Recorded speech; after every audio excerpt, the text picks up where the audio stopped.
Joe Biden is angling for the Irish American vote, and it's something that every American presidential candidate must do at some point in their campaign.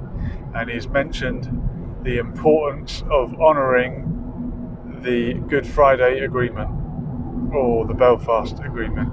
I'm not sure if Joe Biden could point to Belfast on a map, but Irish politics, Irish issues and Irish identity are apparently still relevant in American politics.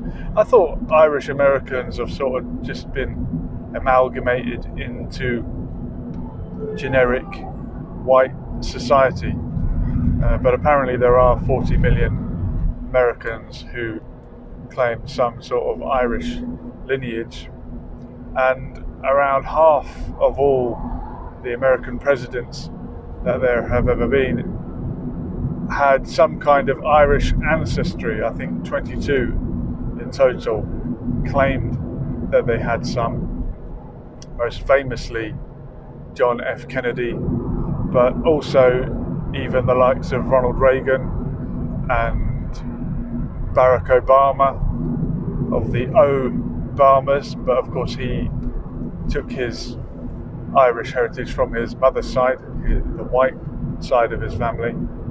His father was famously Kenyan. And even Bill Clinton claimed some sort of Irish heritage, although there was not actually any documented evidence for it.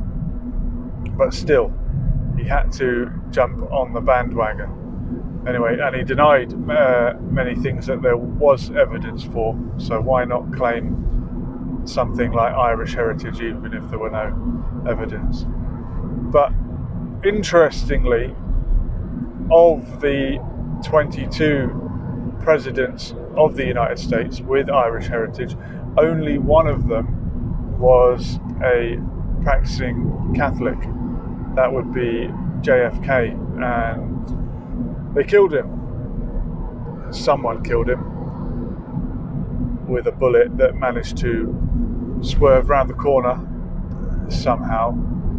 So, although claiming Irish heritage, being a presidential candidate with some kind of Irish background is seen as a way of courting the Catholic vote, and a lot of the American citizens who describe themselves as Irish American will have been of a Catholic background. Only one presidential candidate was a practicing Catholic. Many of the other Irish American presidents would have had an Ulster Protestant heritage.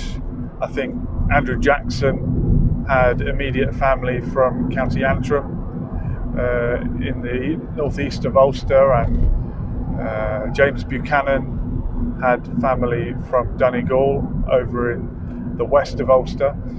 But that was a Protestant Irish heritage, yet the Irish Catholics in America may still have voted for them because of this Irish identity. And why should sectarianism ever creep into politics? I don't know. But other presidents like Ronald Reagan would have had Irish Catholic ancestry at one point, but he himself was a Protestant. And in America, much like in other places, many times it would have been advantageous for Roman Catholics to abandon their faith for one of the more acceptable Protestant denominations.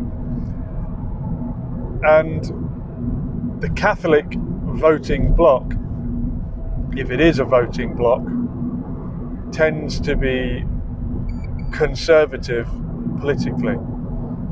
So the Catholic Church is very firm on its stance against abortion. It would be very much pro-life.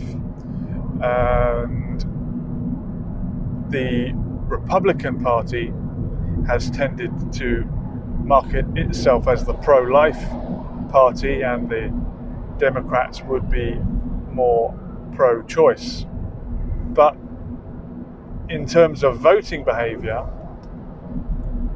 Catholics, being a minority in the United States, have tended to vote for the Democrat Party more often. So it's a bit of a tricky one where identity can sometimes trump policy or morality.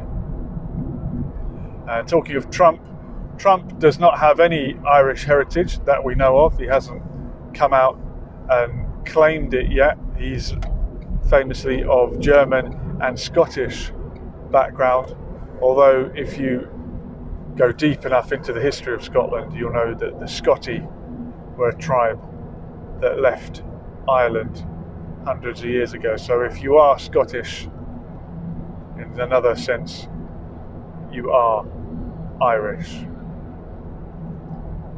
So it'll be interesting to see if the Irish voting bloc makes any difference in November. Will they come out in their droves for sleepy Joe Biden, who has reminded us all of the importance of honouring the Good Friday Agreement?